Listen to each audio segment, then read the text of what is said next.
Olá, como vai? Como vai, doutor? Uma excelente noite para o senhor. O senhor vai bem? Eu estou bem, como é que tá você? Tudo bem? Tudo bem. Então E tá jóia. a gente já estava. Se eu puder só ajeitar um pouquinho a câmera aí do senhor, Tá, isso. ok. A nossa está ficando aqui também bem. Eu não sei se eu acertei aqui o nome do senhor, virou isso Não, tá, agora. ok. Doutor Dionísio Chevsky, Banaszewski. É polonês, doutor? isso. Polonês, Polonês. polaco, polaco. Polaco. E quem veio de lá? O senhor pai, Meu, a mãe, meu avô, o avô, avô, doutor? avô, Veio bisavô, durante a veio, guerra ou no pós-guerra? veio antes da Primeira Guerra, Antes da primeira. antes da Primeira, né? Meu pai foi nascido no período da Primeira, né? Que nasceu em 1920, né? E ele se casou no ano de 1945, quando terminou a Segunda Guerra Mundial. Sim, Então, senhor. a minha irmã mais velha é nascida um ano depois. Doutor, a gente tem aqui um pouco aqui do currículo do senhor, né? O senhor é psicoterapeuta, fundador da Enfrente, né? O senhor pode falar um pouquinho mais aí? Tá. Uhum. Bom, eu sou formado em psicologia, né? Tem uma história aí, e desde 1988 eu comecei a trabalhar com alcoolismo, né? Dentro de uma empresa, a qual eu coordenei um programa de dependência química. Aí fiz a minha especialização, formação, atuei fazendo estágio no Bom Retiro, que era um hospital de referência no Brasil na época. E depois trabalhei alguns anos dentro da Clínica Nova Esperança. E a partir daí fui para minha carreira solo aí, consultório, né, professor universitário, dei aula sobre a cadeira de dependência química. Tenho já, sei lá, mais de 50, 60 mil consultas de atendimento, né?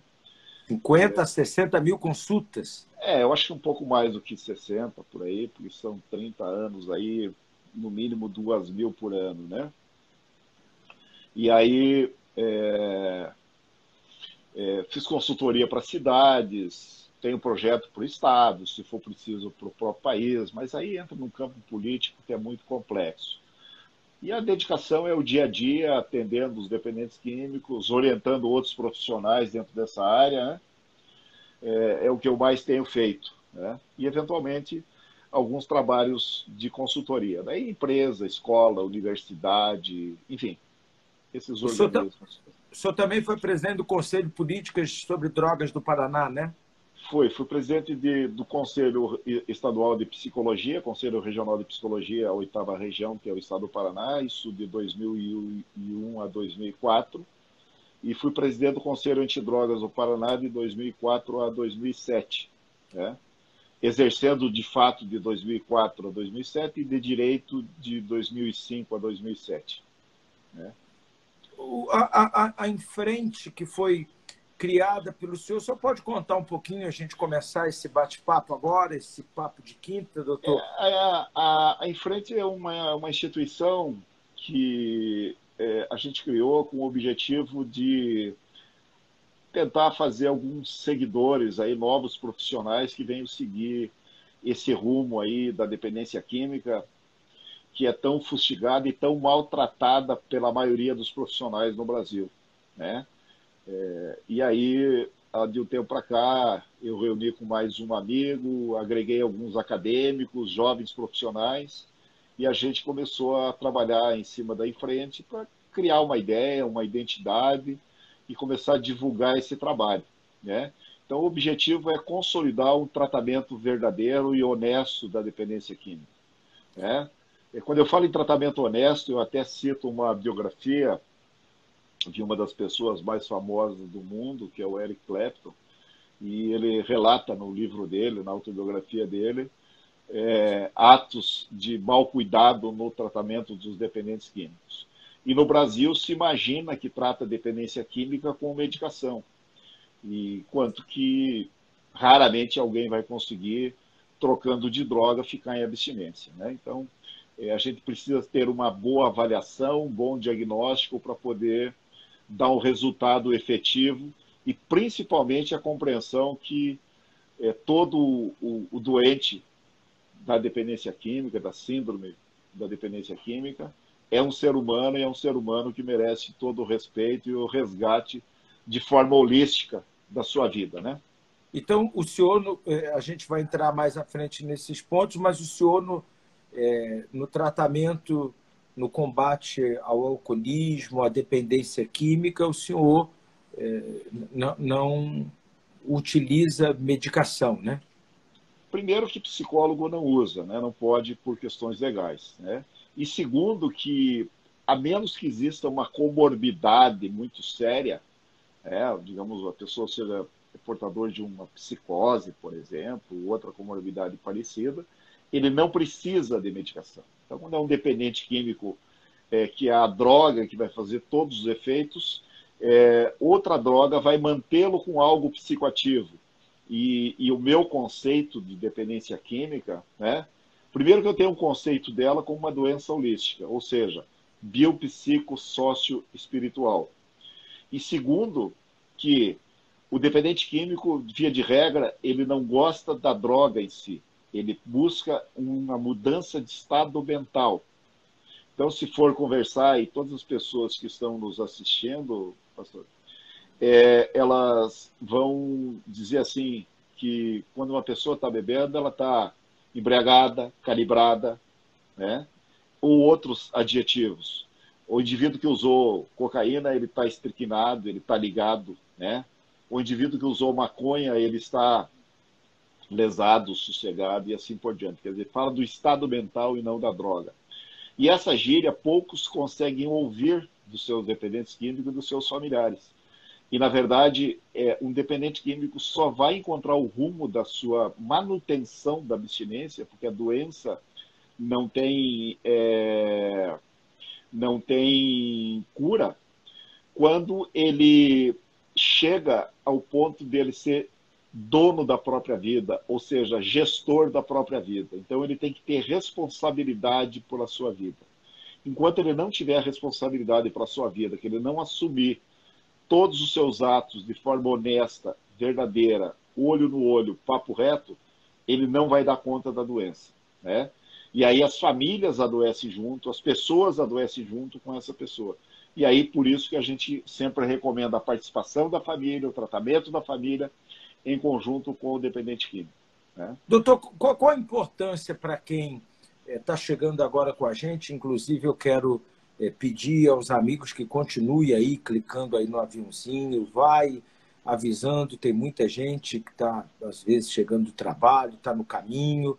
Isso aqui, a gente vai abordar aqui assuntos importantes, daqui a pouco eu vou abrir também para algumas perguntas de amigos que estão com a gente na live para o doutor, para ajudar famílias. Essa é a intenção dessa live, é ajudar famílias que estão na dependência química, que estão com isso dentro de casa. Eu posso falar isso porque eu vim de um lar onde meu pai era viciado, eu tenho um histórico disso dentro da minha casa, então eu vivi isso. A gente tem propriedade para falar para você que pode haver uma solução. A gente traz um profissional extremamente gabaritado para ajudar você. Então, vai no aviãozinho, clica. Quem quiser fazer pergunta, daqui a pouquinho já pode fazer ali onde está a interrogação, onde tem uma interrogação, daqui a pouquinho eu vou abrir para perguntas para o doutor Dionísio. Doutor, por favor, qual a importância? Muita gente tem barreiras quanto à psicologia. Procurar um psicólogo. Quando e por que procurar esse profissional? Por favor. A gente sempre teve, todo mundo tem o seu conflito de identidade, o conflito psíquico, o conflito pessoal, né? E o psicólogo é aquele profissional que vai facilitar de uma forma neutra, sem ideologia, seja ela espiritual, religiosa, política, filosófica, questionar a pessoa para que ela possa encontrar-se, né, dentro da vida, consigo mesma. Então, eu sempre digo que a alternativa para todas as dores que nós temos, ela está dentro de nós, seja no nosso contato honesto intrapsíquico, seja no nosso contato honesto espiritual, mas ela está dentro de nós. E o psicólogo é aquele profissional que consegue questionar isso de forma neutra, sem influenciar coisas externas ou levá-lo para um campo aonde ele venha sofrer qualquer tipo de intervenção externa, e sim encontrar essa saída dentro dele mesmo. Então, através da psicologia, se nós fôssemos entender o que é psicologia, ou melhor, a psicoterapia, terapia significa tratamento, tratamento da psique. Psique é a nossa alma, o nosso self, é aquilo que direciona todo o nosso universo. Então, o nosso pensamento, a nossa atenção, a nossa sensação, a nossa percepção, o nosso aparelho cognitivo, é tudo comandado pelo quê? Pela psique. Os nossos componentes espirituais, né? Então, você vai encontrar dentro de qualquer um desses campos aí, pessoas que têm equilíbrio para lidar e pessoas que não têm, né? Isso, inclusive, de profissionais de todas as áreas, inclusive no próprio universo religioso, né? E o psicólogo, quando ele está no pleno exercício de da sua profissão, das suas coisas, ele faz isso de forma neutra e de forma humana, né? Ele estabelece um vínculo. O Jung costuma dizer o seguinte: quando você está na frente do seu paciente, do seu cliente, esqueça todas as teorias, todos os livros, e entenda que são dois seres humanos se relacionando de igual para igual. Quer dizer, se colocar no lugar do outro também. E procurar ali fazer o melhor, como o senhor acabou de dizer, mas de maneira neutra, para que a pessoa mesmo possa descobrir o que ela precisa mudar, evoluir, crescer, desenvolver, mostrar um caminho para ela, né, doutor? Exatamente. Ela, na verdade, ajudar ela a descobrir junto o caminho que ela já tem dentro dela. Eu costumo dizer para as pessoas assim, quando elas conversam, principalmente quando pegam um dependente químico, pega lá uma pessoa que está aí com 25, 30, 40, 50 anos. Ele começou a se intoxicar, bebeu o primeiro gole na adolescência, final da infância, um jovenzinho, fumou o primeiro baseado, coisa que eu valha, lá. A partir daquele momento, ele começou a trancar o seu desenvolvimento emocional. Ele ficou dentro dessa imaturidade. E aí, essa pessoa se conhece? Sabe quem é? Não, ela não se desenvolveu para saber. Então, eu costumo dizer para as pessoas que elas próprias não se conhecem e que nós vamos descobrir isso juntos, né? E, de um modo geral, a gente vê no dependente químico, e isso é uma coisa que eu tenho uma facilidade muito grande de perceber, quando é uma pessoa de boa índole ou não. E quando eu vejo que é uma pessoa de boa índole, isso passa por mais de 90% de todos os dependentes químicos, são pessoas de bom coração, é aquela velha frase, é tão bom, pena que deve, né? Eu já digo para ele, olha, você é ruim para você e para quem te ama, e para quem você ama. Porque são as pessoas que sofrem. Portanto, a família é fundamental dentro do processo, tanto de prevenção quanto de recuperação de um dependente químico. Não dá para fazer. A família é o porto mais seguro que existe, né? Doutor, mais uma pergunta. A gente tem muitos pais agora nos acompanhando e a preocupação é grande, né? O senhor falou aí do primeiro baseado, né? Tem gente que leva isso como se fosse uma coisa natural, mas ali o senhor vai nos dar dicas aí daqui a pouco como isso acontece. Mas nós temos muitos pais nos acompanhando agora nessa live, que a preocupação do filho de cair, né, nesse mundo, de se envolver com as drogas, seja na escola, na faculdade, no condomínio, na vizinhança. Que tipo de tom, que tipo de conversa, né, a que nível que os pais devem ter com os seus filhos para impedir que eles caiam nesse mundo, se é que a gente pode dizer que eles podem conseguir impedir. O caminho de proibir, ameaçar é um caminho assertivo. essa pergunta aí que a gente faz em favor de tantos pais que estão conosco. É uma pergunta forte, ampla, né? E que carece de fazer algumas divisões. A primeira divisão que eu quero fazer é assim: quanto mais a gente conhece o inimigo, melhor nós vamos combatê-lo.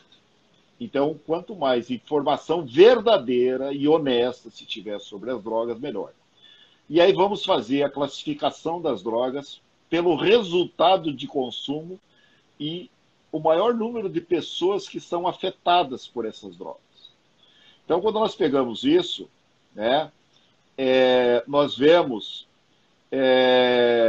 que a pior droga do mundo foi, é e será por muito tempo o álcool. É a droga que mais consome-se, a droga que mais mata gente no mundo, a que causa o maior índice de violência doméstica, de violência urbana, né, e de destruição das famílias. A segunda droga hoje de consumo no mundo de dependência, pasme, mas é a medicação. Medicamentos. Medicação hoje, o índice utilizado erroneamente, de forma equivocada, por falta de bons diagnósticos psicopatológicos. Então, muitas pessoas, muitas vezes, estão lá com conflito de ansiedade, vão no seu médico e ele receita lá um ansiolítico, um antidepressivo, um antipsicótico, né?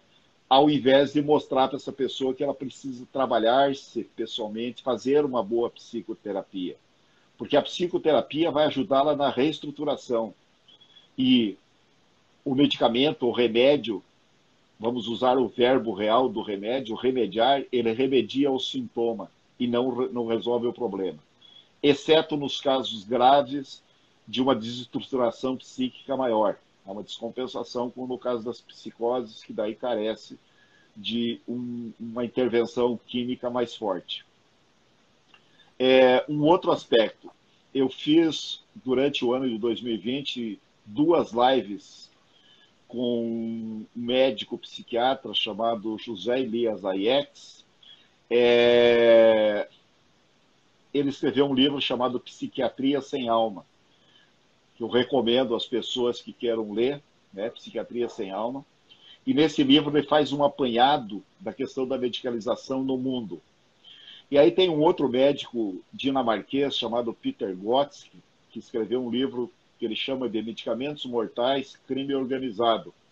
E no seu capítulo 17, ele descreve lá que a psiquiatria é o paraíso dos laboratórios. Então, isso está publicado por 2 médicos, 2 pesquisadores, 2 pessoas de idoneidades do mundo inteiro falando e fazendo um apanhado mundial sobre isso. E hoje o que a gente vê é que está sendo banalizado. Então, você pega laboratórios aí vendendo medicações, como, por exemplo, indutores de sono, que é uma enganação, né? Que deve ser usado no máximo por 4 semanas, e pessoas que eu já atendi tomando por 3, 4 anos e muitos comprimidos por dia, ou até uma caixa. A pessoa não consegue, depois de tanto tempo, para largar isso, para abandonar, é muito difícil, né, doutor? Ele forma uma dependência igual do alcoólatra, igual do dependente de cocaína e de para dormir, para ela se sentir mais zen, ela tem que tomar. E depois não dorme mais, aí fica o samba do crioulo doido dentro da cabeça. Então, a segunda droga do mundo hoje é a medicação. Veja, as 2 são lícitas. Daí, em terceiro lugar, vem as drogas ilícitas. E aí, pasme, de novo, o mundo inteiro cultua a maconha como uma droga inofensiva. Eu vejo que ela é a pior das ilícitas. Por que ela é a pior? Porque todos os usuários de maconha, todos, um dia pagam a conta. Pagam a conta com o quê? Com o seu retardo psicoemocional. Ele não consegue se desenvolver psiquicamente, ele não consegue se desenvolver emocionalmente. Quem está nos assistindo, se tem algum usuário de maconha, pode lembrar o que eu vou falar agora. Primeiro, é esquecido, perde a memória. Segundo, ele perde a vontade com as coisas, banaliza tudo. Terceiro, ele sempre permanece com comportamentos infantis, comportamentos retardados proporcional à sua idade cronológica. Então, isso é regra no uso crônico da maconha. Um outro aspecto importante, nós viemos lá vamos pegar o movimento hippie, anos 60, 70, até os anos 90, começo dos anos 2000, final dos anos 90, né? A maconha ela tinha um THC baixo. Depois, com a melhoria genética da planta, hoje raramente, antigamente você pegava uma maconha de 1, 1,5%, né? Com a questão do transgênico, hoje não encontra maconha com menos de 20%. Chegando as maconhas sintéticas a 98%, 100% que é consumido nos cigarros eletrônicos, né? Fumada nos eletrônicos. Utilizada muitas vezes para a produção de alimentos com maconha, como bolo, brigadeiro, bolachas, etc, etc. E depois vem as outras drogas, que são a cocaína, os derivados da cocaína. Eu estou falando no Brasil, né? No mundo nós teríamos aí a questão da heroína em alguns países e assim por diante, né? Mas aí com uma intensidade menor, embora ela tenha crescido. E aqui eu quero até fazer um paralelo, Bispo, do período que nós vivemos lá no final dos anos 80, começo dos anos 90, o consumo de cocaína ele era muito injetável. As pessoas tomavam o que eles chamavam de pico na veia, né? Pico no cano, que era aplicado nas veias, nas artérias. E aí, quando vem os anos 80 e começo dos anos 90, nós temos a pandemia, a epidemia do HIV, da AIDS. Você está lembrado disso? Isso. E começam os seus movimentos da redução de danos. O que era o movimento da redução de danos? Era basicamente um tratamento precoce, aonde se induzia as pessoas a ir retirar sua seringa na saúde, as pessoas a ir buscar informações sobre a AIDS, e aí muita gente, né, parou de usar droga, conseguiu se tratar, e principalmente não se usa mais a cocaína, muito raramente encontra uma pessoa que use ela injetável, use-se ela hoje aspirada, e aí ela é absorvida via mucosa, né? E eu fiz esse parênteses para dizer assim, se discute um monte de imbecilidade hoje do coronavírus, mas eu não vi ninguém fazer um processo educativo de orientação preventiva. Não importa se vai ter uma resposta técnica científica, importa que as pessoas vão buscar mais informações e vão se prevenir mais, vão se proteger mais, como foi feito na AIDS lá dentro. Então, na questão da droga, na sua pergunta para os pais, o que acontece? Se perde no campo educativo. Não se faz mais essa educação. Não se faz a educação. E a educação é o quê? Nada mais, nada menos do que a informação de você poder mostrar para o seu filho informações com argumentos, né? Porque você pega uma família, por exemplo, tem um filho que fuma maconha, ele tem todas as informações e vai convencer o pai e a mãe que não tem problema. Aí eu digo assim, vem todo mundo aqui para o meu lado e nós vamos conversar junto. Quero ver ele ter esse argumento comigo, né? E aí eu desmonto todos os argumentos. Por quê? Porque eu estudo o assunto e tenho argumentos. Agora, isso não é o mais importante. Eu acho que o mais importante é o que eu ouvi o senhor falando no começo, que são a valorização das pessoas. E essa valorização em cima do quê? De valores humanos, como honestidade, verdade, né? Olho no olho, né? Dar valor à vida, dar sentido à vida. Então, as famílias que fazem isso estão fazendo prevenção. As famílias onde preservam-se os valores do papel do pai, do papel da mãe, né? Da questão da espiritualidade, da religiosidade, né? Da obrigação moral, da honestidade, que isso não é um mérito, é apenas uma obrigação de cada um de nós, né? Quem tem isso tem 90% de probabilidade de que, se for acometido pela doença, ter um bom caminho de recuperação. Porque a doença é uma predisposição psicossocial, né? E no caso do alcoolismo, física também, né? Por que do alcoolismo físico? Porque o alcoolista, via de regra, ele tem uma tolerância muito grande à droga. É aquele indivíduo que bebe e não fica bêbado por muito tempo. E aí ele bebe, bebe, bebe, só que com isso ele está fazendo o quê? Uma sustentação emocional. Então esses valores dentro de casa, essa coisa toda, é fazer a prevenção. Coisa que o Estado não faz, que as instituições não fazem, né? Dentro do projeto que eu implanto nos municípios, que eu fiz consultoria, eu sempre busquei trazer uma união da sociedade organizada, através dos conselhos de controle, através das associações comerciais, industriais, das igrejas, né? Enfim, de pessoas que têm boa intenção com a vida. E aí você consegue fazer um trabalho educativo e preventivo. E as escolas que a gente fez consultoria, eu peguei uma escola de ensino médio que tinha um percentual de experimentação de álcool na faixa média entre os meninos e meninas de mais de 97%. Depois de 3 anos de trabalho, né? Depois de 3 anos de trabalho, esse índice caiu para 54%. Então funciona e funciona muito bem. Só que não é interesse dos governantes mexer nisso, porque isso não dá voto.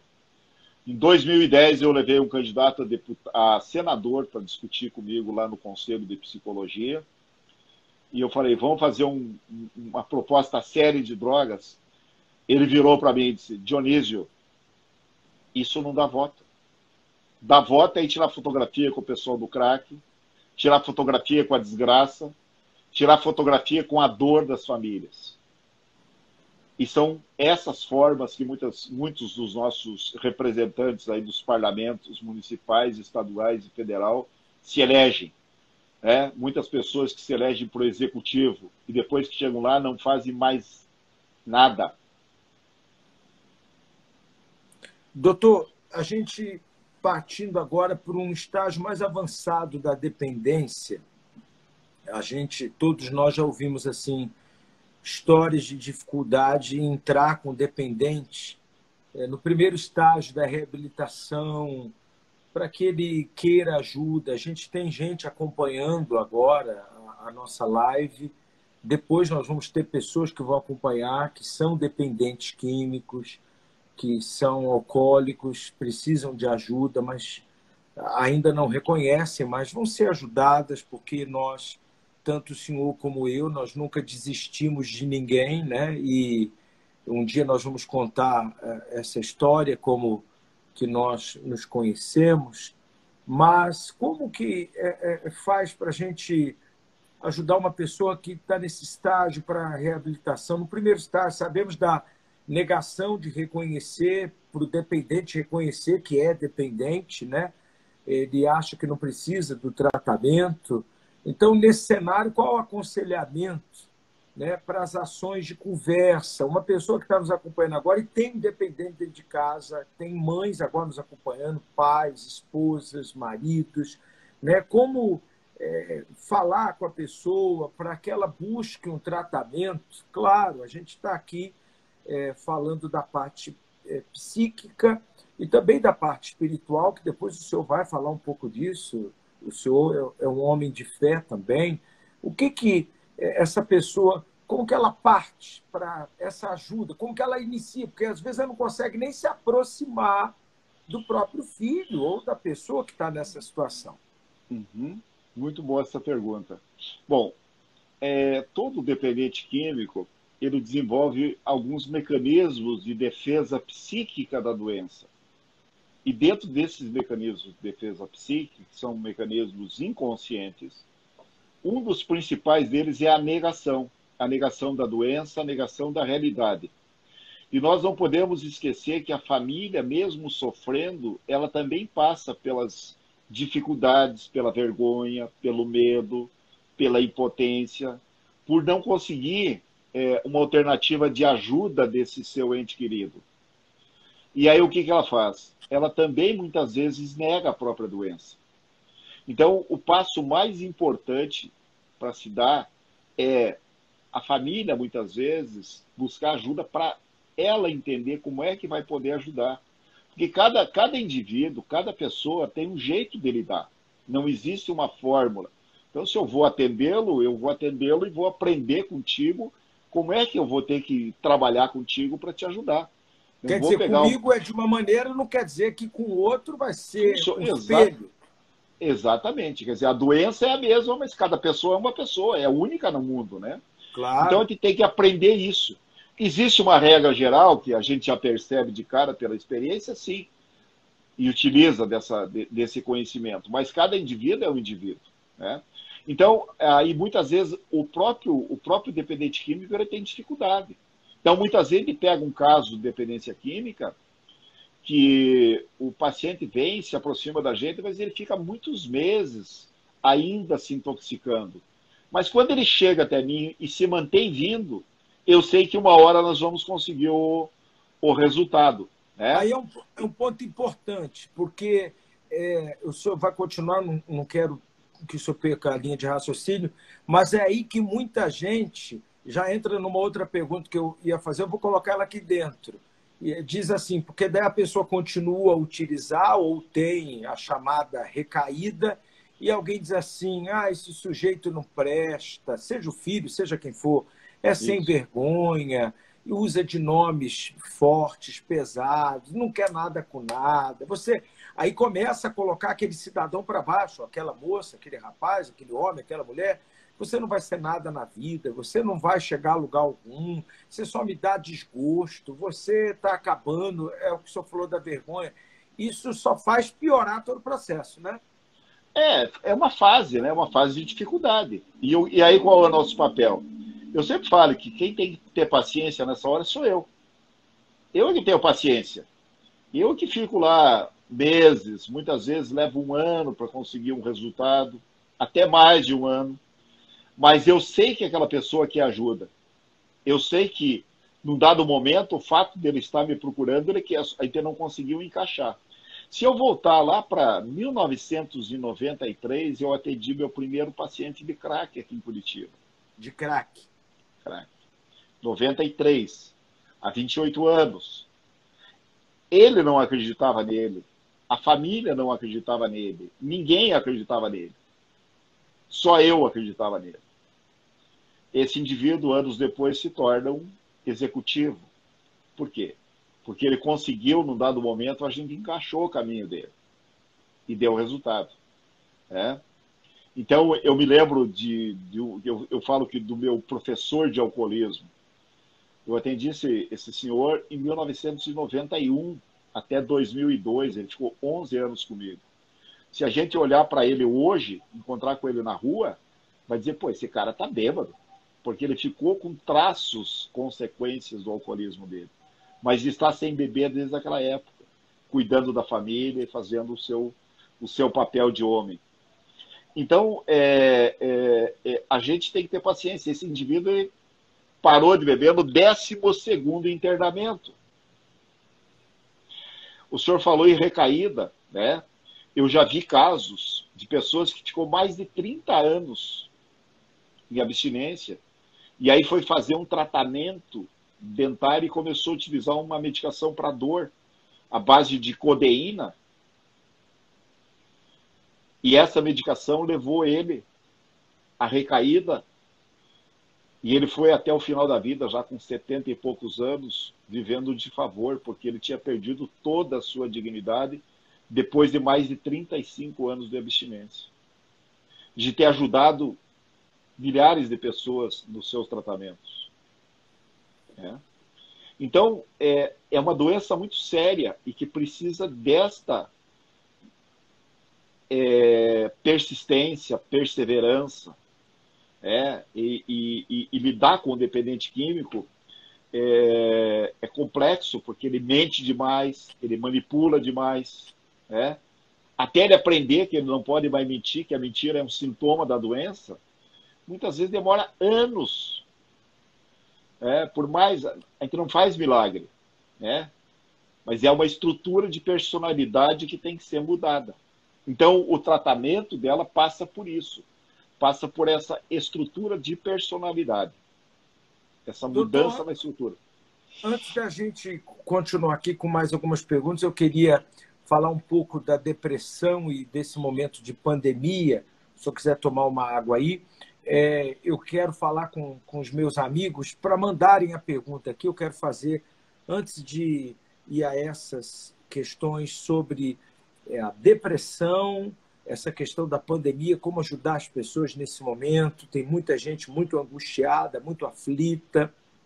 Claro que a oração, a fé, tudo isso é importante. O doutor já vai dar o parecer dele a respeito disso, mas manda aí agora, gente, a sua pergunta aí na interrogação. Você quer fazer uma pergunta pessoal, uma pergunta de um familiar, uma pergunta sua? Você quer uma orientação? O doutor Dionísio está aqui, com o maior prazer, cedeu o tempo dele para a gente. É uma pessoa que, como você ouviu, já fez aí mais de 60 mil atendimentos, tá? Então, a gente não está falando com uma criança, a gente está falando com um homem já assim pronto, mais do que preparado para ajudar você que está aí do outro lado. Esse é o objetivo da live, ajudar pessoas. A nossa intenção é ajudar pessoas. Então, você tem uma pergunta, manda a pergunta aí, que eu vou ver se já tem alguma aqui para eu poder passar ao doutor antes de fazer as demais e fazer aqui uma pergunta. Tem uma pergunta aqui bem interessante, doutor. Eu gostaria que o senhor nos ajudasse nessa pergunta. Como lidar com a ansiedade no trabalho e o estresse e a pressão na busca por resultado? Como que a pessoa lida com ansiedade no trabalho, ainda mais em tempos como esse, né? E o estresse e a pressão para buscar o resultado, porque a pessoa quer crescer, quer melhorar, quer desenvolver e tem essa pressão, né? Eu lhe pergunto, Alexandre, você está ansioso agora? Olha, Nesse momento? Nesse momento? A gente Nesse sempre... momento? Não, nesse momento está ansioso? Sempre um pouco. Não, nesse momento. Agora, nesse não, momento. Não, por não, quê? não. Porque nesse momento você está ocupado. Está vivendo o Certo. seu momento presente. A ansiedade, ela é um vazio quando a pessoa sai da sua presentificação. Fica pensando no futuro ou no passado. E esses dois são vazios. Nós não temos acesso ao passado. Ontem, o que a gente comeu está comido. A gente pode degustar algo diferente agora. Agora, se ele deixar para amanhã, não sabemos se vamos estar vivo para comer. Então, a vida existe no momento presente. Hoje. Agora, hoje, esse momento. E a dependência química é uma doença de viagem do passado e do futuro. A ansiedade é o sintoma do passado e do futuro. E aí vai no médico, ele vai dar um ansiolítico, ao invés de ensinar uma técnica de respiração, uma técnica de presentificação, uma técnica de atenção. Então, quando nós estamos ocupados, nós não estamos nem pré e nem pós-ocupados. Nós estamos ocupados. E aí não existe ansiedade, né?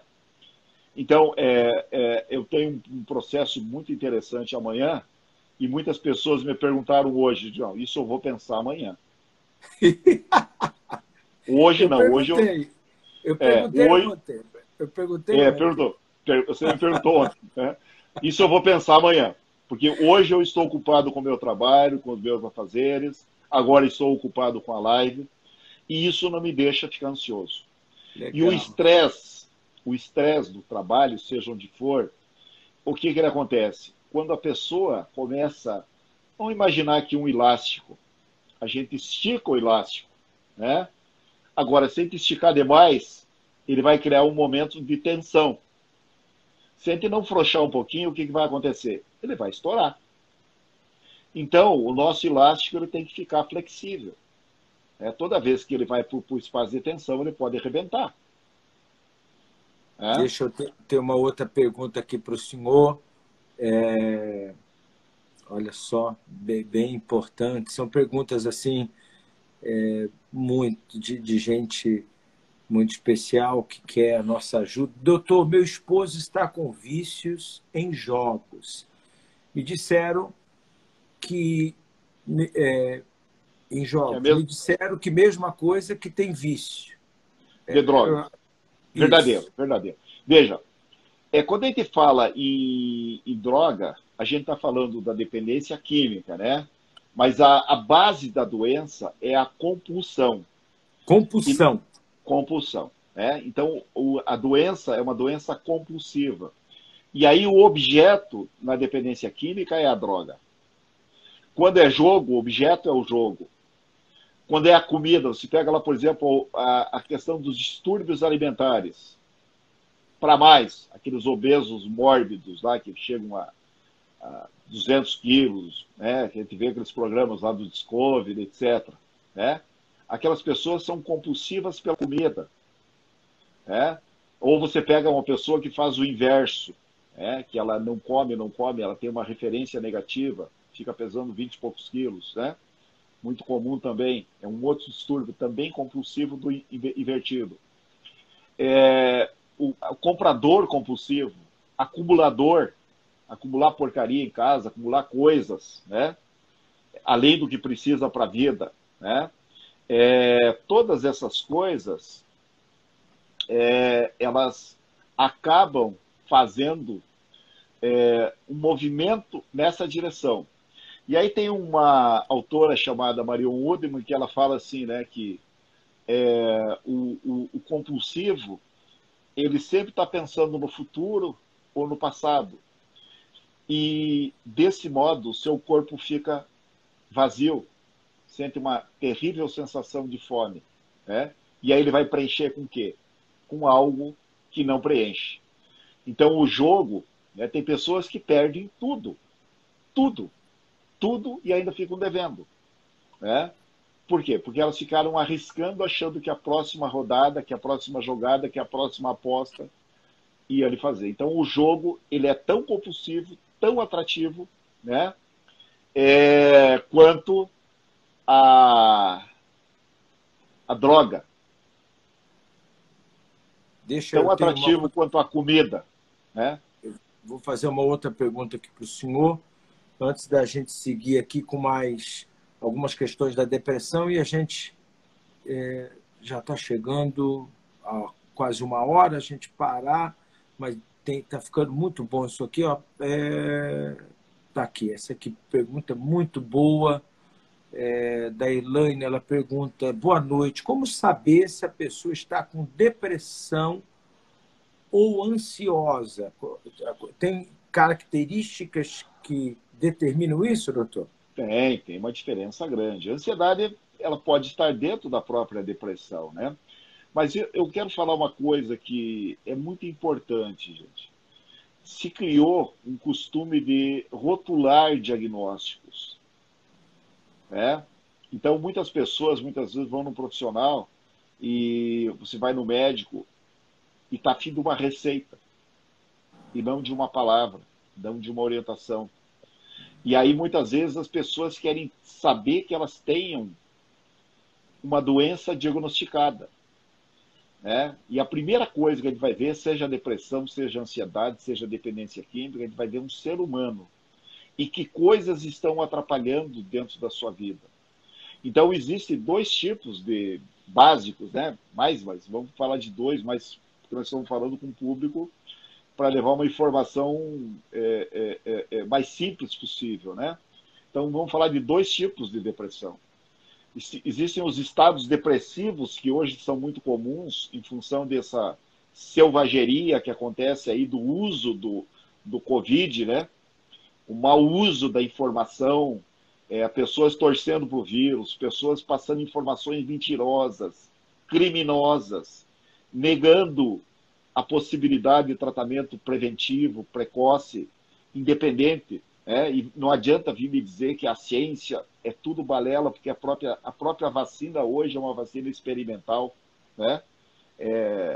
Os primeiros profissionais que tomaram a segunda dose de vacina aqui em Curitiba foram os médicos. Né? Nós tomamos a primeira dose, depois não tomamos a segunda, eu não tomei a segunda ainda, né? Mas nós não temos a segurança de que ela vai funcionar. Nós desejamos que ela funcione. Do mesmo jeito que você pega cidades que fizeram a distribuição preventiva de alguns produtos, né, de vitaminas e recomendações. Por que essas cidades não tiveram? Porque as pessoas buscaram orientação, buscaram educação. Então, quando você trata um ser humano, você tem que olhar ele como ser humano. E aí, se ele está acometido por uma doença, a gente vai lidar com essa doença, sem rotulá-lo. Se o senhor chegar no meu consultório, eu vou tratá-lo como Alexandre Mendes. Não importa o seu título, pastor, bispo, empresário, trabalhador, pedreiro, engenheiro. Não. Importa é o ser humano. E aí, quando nós pegamos uma depressão situacional como essa, né, e eu gostaria depois de aprofundar um pouco nesse tema, ela tem um caminho, que é o caminho do indivíduo recuperar a sua identidade, o seu Alexandre Mendes da sua vida. Entendeu? E aí existem aquelas pessoas que, dentro de um quadro clínico, psicopatológico, têm um quadro depressivo, com consequências bioquímicas, com a falta de produção dos neurotransmissores, e que vão apresentar quadros melancólicos, de tristeza, de irritação, de ansiedade, né? Igual a outra. Mas isso carece do quê? De um bom diagnóstico. E Doutor, todos os dois, só para fechar assim, e os dois casos, não adianta somente tomar remédio. Vai ser a psicoterapia que vai fazer a reestruturação. A psicoterapia. Tanto quanto precisar de mais medicação, quanto quando precisa de uma medicação menor ou não precisa. doutor, nós estamos vivendo esses dias só notícias pesadas, gráficos de morte, fotos de cemitério, imagens de túmulos, e aí entra toda uma parte que a gente não vai entrar aqui, política. Mas isso afeta muita gente, a gente está vendo comércios fechados, a gente está vendo uma quebradeira geral, né? A gente está vendo aí pessoas perdendo a sua fonte de renda, chefes de família, homens honrados, mulheres que são leoas, trabalhadoras, que criam seus filhos e ela é uma profissional, executiva, como o senhor disse, ou uma merendeira, uma boleira, seja ela uma senhora que trabalha em serviços gerais, ou seja um executivo de banco, de uma multinacional, não importa. Há medos, há pessoas agora com muito medo, há pessoas agora com angústias, né, tremendas no coração. E, como o senhor disse, muita gente vai em um lugar buscando ajuda e o profissional esquece que ali tem um ser humano extraordinário, ao invés de conversar, como é esse trabalho que o senhor faz, de ajudar, dá um papel, que é uma receita, e a pessoa fica ali medicada, drogada, é bem difícil. Mas como ajudar pessoas que estão conosco agora? O que o senhor diz a essa pessoa? É claro que a gente vai falar aqui no final com esse auxílio de Deus, né, à frente de tudo, mas para a pessoa jogar isso para fora, vencer isso de vez, porque tem coisas para acontecer, ela tem que viver um dia de cada vez. O que o senhor diria a esses nossos amigos, pessoas tão queridas que estão aí com a gente, doutor? Eu quero começar aqui por uma coisa que eu estou lendo aqui na minha tela. É uma pessoa chamada Isabela e ela está falando que o homem não consegue fazer isso. Eu até entendo exatamente isso, né? E aí eu diria assim que Deus nos colocou aqui como uma oportunidade para as pessoas utilizarem-se desse conhecimento. Né? Deus dá a oportunidade das pessoas procurar um profissional competente e honesto para ajudá-la. Agora, ele dá a oportunidade, a pessoa tem que fazer a sua parte. Né? Se ela não fizer a sua parte, Deus não vai vir aqui e tirar a doença com a mão. Ela precisa acreditar, precisa lutar e precisa aproveitar desta luta para poder vencer. Né? Então, dentro da sua pergunta, o que eu quero dizer é o seguinte: você falou muito de medo, né? O que é o medo? Dentro de um conceito bem simples de medo, medo é uma reação que se tem diante de situações reais ou imaginárias. O que é uma situação real? O vírus é real, pega, mata pessoas, acomete pessoas. Agora, se eu ficar imaginando que eu vou pegar, eu vou morrer muito tempo antes de pegar o vírus. Pode ser que o vírus não me mate, mas o medo me mata. Então, o imaginário é que cria o pânico. O imaginário é que faz isso. E aí acontece o seguinte, o Sêneca, ele diz o seguinte, pior do que a guerra é o próprio medo da guerra. Se nós temos uma situação, nós precisamos fazer o quê? Precisamos enfrentá-lo, né, com força. E se você quer ver uma força espiritual, eu já falo a data. Alguns anos atrás, o mundo inteiro ouviu um dos maiores atletas de basquete da história mundial, que foi diagnosticado com câncer no cérebro, dizer assim, esse câncer não sabe com quem que ele está lidando, eu vou vencê-lo. Esse atleta chama-se Oscar Schmidt. Todas as pessoas, ou a grande massa que pega esse câncer, não dura mais do que 6 meses. E foi o que a medicina falou para o Oscar. Quando que ele disse essa frase? O senhor lembra? Faz tempo, hein? 2012.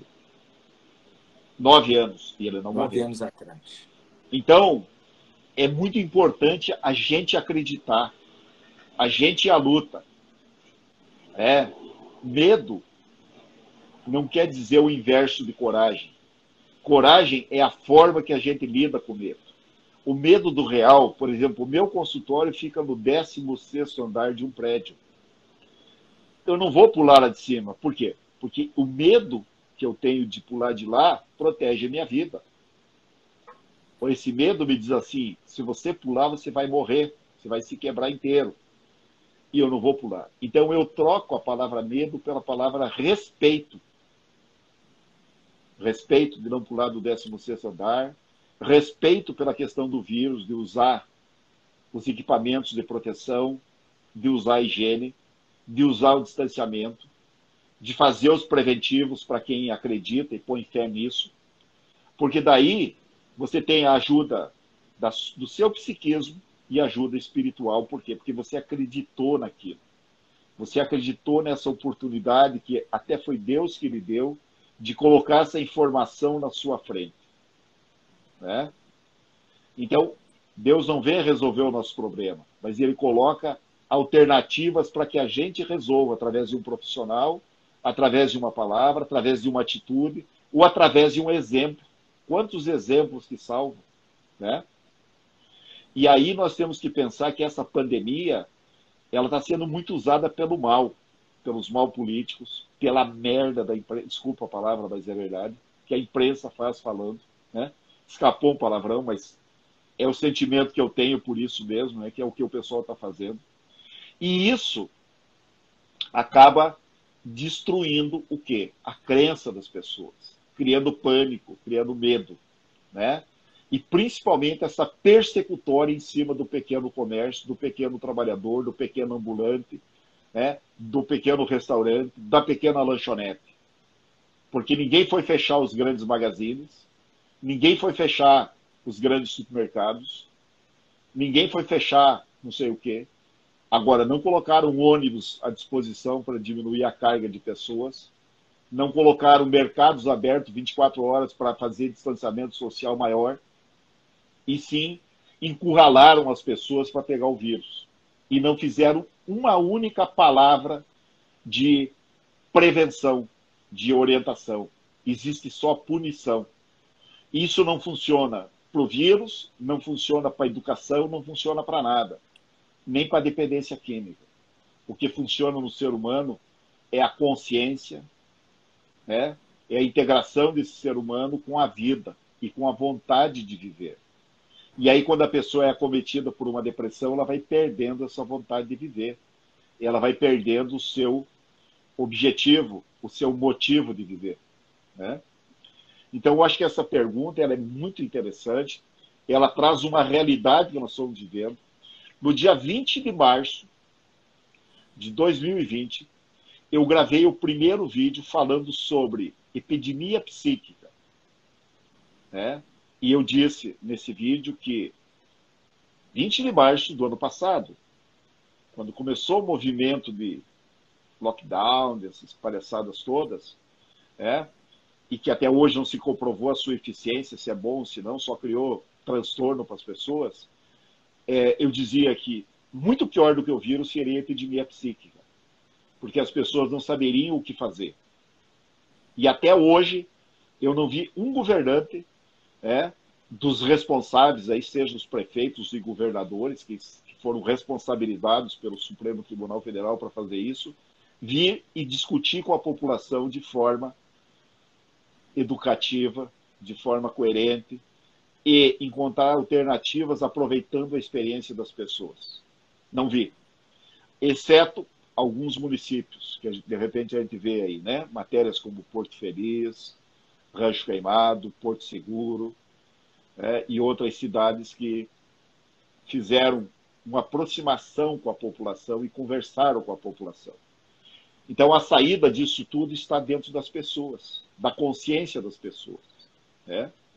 Então, esse medo, esse pânico é criado pela informação dos políticos e pela informação da imprensa, né? Ao invés de trazer informações produtivas, de dizer, olha... Então a pessoa tem que tomar cuidado que ela coloca para dentro dela e foco, né? Isso não vai me derrubar, isso não vai me atingir, isso não vai me vencer, viver um dia de cada vez, cuidar de si e dos seus, né, doutor? Exatamente. Então, veja, as pessoas, né, elas precisam respeitar o vírus, ter todos os cuidados de higiene, de distanciamento, etc.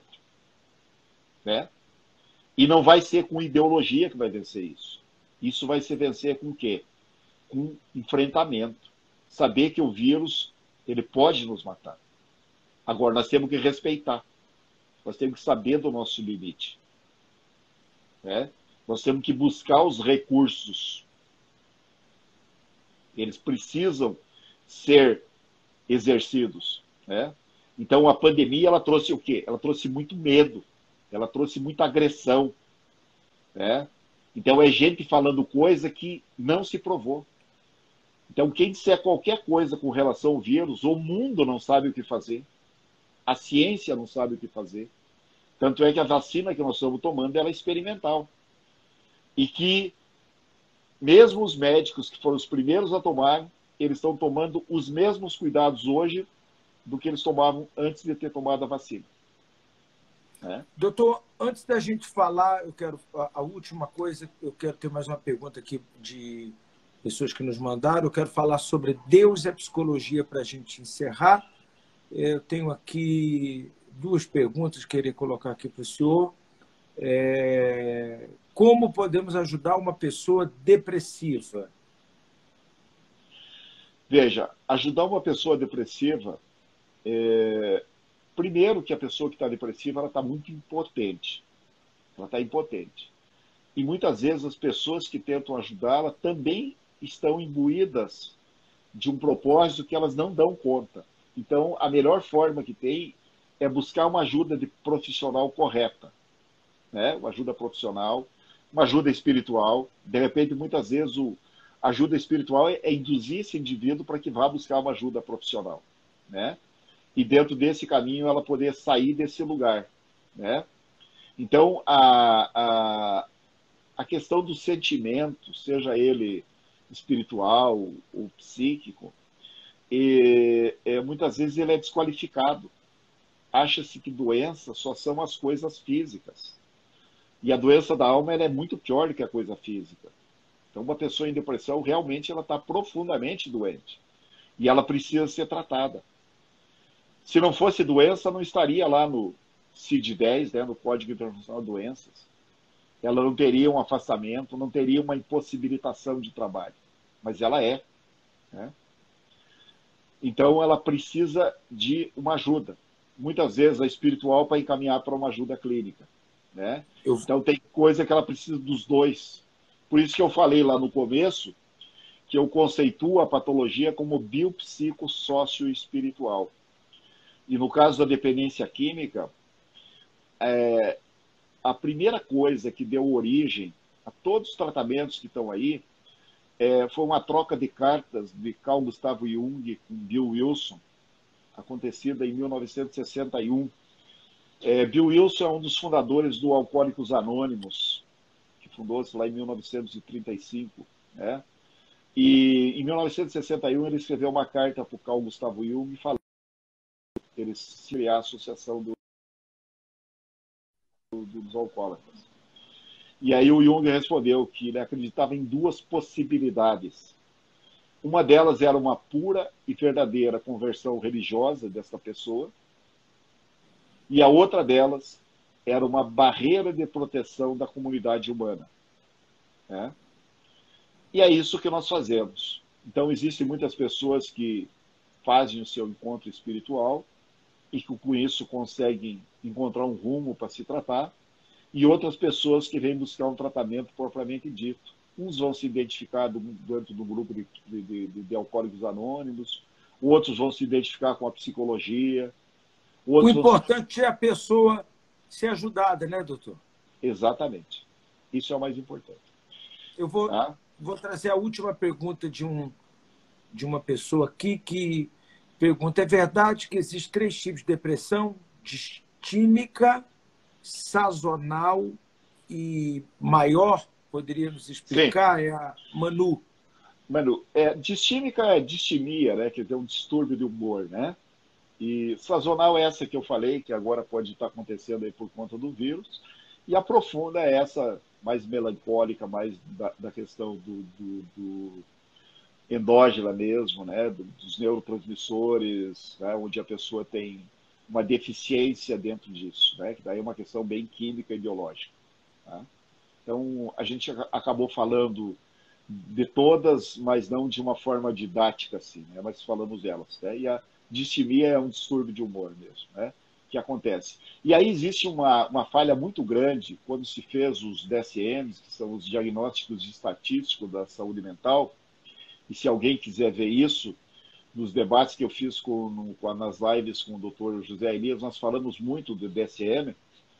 A gente falou muito sobre essa coisa do diagnóstico, né, de ser um diagnóstico mais apurado, e quando se precisa, de fato, das medicações, e quando se precisa da psicoterapia. E aí a gente conversou dessa coisa do DSM como um diagnóstico estatístico, e não uma coisa de discutir caracteres e sintomas que compõem a síndrome da depressão Y, C ou Z. Né? Doutor, agora, para a gente concluir, eu gostaria que o senhor falasse, a nossa última questão, sobre Deus, a fé e a psicologia, onde tudo isso se torna um grande purê de batata, quando as batatas se unem e se juntam, né? Eu gostaria que o senhor falasse sobre isso. Pois é, falar de Deus vou deixar para o senhor falar. Né? Mas essa é uma certeza que nós temos. Né? Nós temos uma certeza, né, de que Deus está aí, de que Ele nos deu a iluminação, a capacidade, a inteligência de estarmos aqui hoje. Ele nos oportunizou e nós estamos aproveitando essa oportunidade para transmitir isso para as pessoas. Né? Ninguém vive sem fé, ninguém vive sem crença. Nós somos seres que nós precisamos acreditar. Acreditar na nossa capacidade, acreditar no que é possível. Tudo aquilo que a gente pensa, que a gente sonha, acontece. Né? Tudo aquilo que a gente faz de forma honesta, que você pensa e acredita, acontece. Então a fé é isso. Né? A fé é agir de boa intenção, não é se deixar ser levado por coisas que os outros dizem, mas buscar lá na profundeza da sua alma aquilo que é verdadeiro e honesto. Isso acho que compõe a nossa relação com a fé e com Deus. E a psicologia, né, é algo que vem tratar disso. Então a palavra psicologia diz estudo da alma. conhecimento da alma, né? Mas é da alma o quê? Da alma psíquica, né? Da totalidade psíquica, da totalidade do indivíduo. É a nossa psique que nos comanda, é a nossa psique que comanda o nosso pensamento, a nossa percepção, a nossa atenção. Então, por exemplo, uma pessoa que tem um pensamento perturbado, ela vai falar um monte de delírio, de besteira, coisas desconexas, porque ela não consegue pensar. Uma pessoa que tem a sensação deturpada, ela vai ter falhas na percepção, ela vai sentir-se perseguida, ela vai sentir-se observada, ela vai ouvir coisas que ela não deve, ela vai acreditar em pessoas desqualificadas, em pessoas do mal, né? Ela se perde de si mesma. Então, isso é uma falha do quê? Da percepção, da sensação, da crítica, da atenção, né? A pessoa que não pensa, que não evolui dentro do seu desenvolvimento cognitivo, tudo isso, o que ela fica? Ela fica à parte da sociedade, ela não desenvolve crítica, ela fica cega, principalmente com as ideologias. E aí, me desculpem, porque eu sei que dentro da nossa live tem muitas pessoas que têm uma base religiosa muito forte, né? Então, mas eu acredito que tudo isso serve para a nossa estruturação. Se nós ficarmos cegos para isso, muitas vezes nós somos enganados por tudo isso. Ideologias, sejam elas filosóficas, religiosas ou políticas. Então, Deus está acima de tudo isso. Deus é algo da alma, do sentimento. E a psique é o próprio estudo da alma. Então, ele não tem como se separar essas coisas. É dentro do exercício da psicologia, aí sim, aí você não se coloca dessa forma. Por quê? Porque a obrigação lá é de cuidar da psique. Ou seja, desses elementos que compõem o aparelho psíquico, né? Não sei se consegui responder, me fazer entender. Com certeza. Mas tentei ser bem sucinto e simples para dar essa informação. E eu quero finalizar, juntamente com o doutor Dionísio e com todos que estiveram conosco nessa live, dizendo o seguinte, em cima de tudo que o doutor exemplificou, explicou, né? O Senhor Jesus disse, vinde a mim, todos vós que estáis cansados, sobrecarregados e oprimidos, e eu vos aliviarei. Deus está acima de tudo. Onde quer que você esteja aí, basta você dizer, ó Deus, me ajude. E Ele colocou-nos aqui, colocou uma pessoa como o doutor Dionísio para orientar, né? O objetivo aqui é só esse, orientar e procurar ajudar pessoas que querem ajuda, né? Eu acredito que Deus coloca pessoas nas nossas vidas para que nós possamos ajudá-las, e colocam pessoas para nos ajudar também. Então, a estada do Dr. Dionísio aqui nessa live, a nossa estada, é com esse único propósito de ajudar. Espero que tenhamos ajudado a todos que estiveram conosco nessa live. Doutor, em breve marcamos uma outra para a gente poder ajudar os nossos amigos, junto com a fé, com a psicologia, que é algo inteligente, já que a fé tem que ser inteligente. Então, o que nós fizemos agora é usar da inteligência. Deus abençoe o senhor, a família, e a gente vai se vendo. Um abraço a todos que estiveram conosco. Doutor, muito obrigado pela gentileza de nos ceder aí 1h15 do seu tempo, tá bom? Tamo junto aí, amém. Tamo junto. Amém. Um abraço a todos, gente. Fiquem com Deus.